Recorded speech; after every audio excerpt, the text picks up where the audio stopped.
Welcome to ROS-Mobile. We will now demonstrate how you can use our app. Therefore, we aim to control and monitor the boat displayed on the right. The boat is controlled by a Raspberry Pi to which we can connect via wireless LAN. To get direct access to the Raspberry Pi, we can establish a SSH connection. Therefore, we go to the SSH tab and simply specify the correct IP address, the port, the username and the password.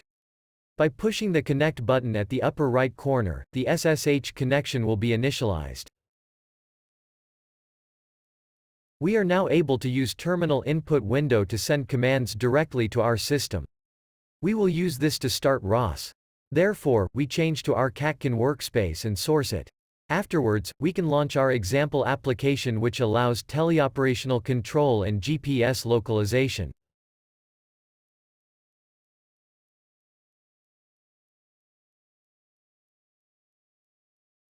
Now, we are ready to go on. We switch to our Master tab and insert the correct IP address and master port. By pushing the Connect button at the bottom, we establish the connection to the ROS master running on the Raspberry Pi. We now go to the Details tab to add nodes for monitoring and control of our boat. We start by adding a joystick node for teleoperational control. The details list of each node consists of the visualization location, which specifies where the node is displayed in the Viz tab, and an additional details section to customize each node. In the details of the joystick node, for example, we can specify to which variables of the twist message we want to map the joystick position. To apply the changes in the details of a node, we push the circled arrow on the upper right corner of the node.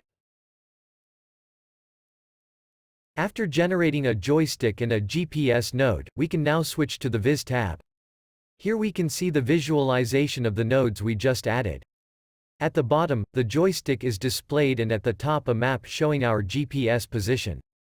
Let's start by zooming into our map and finding our boat. Here it is, in a corner of our university's lake. Now let's check if we can move it using our joystick. Therefore, we can simply move the joystick button around.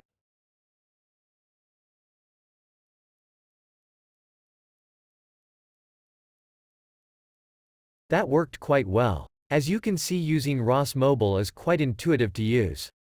We hope you enjoyed our short introduction video.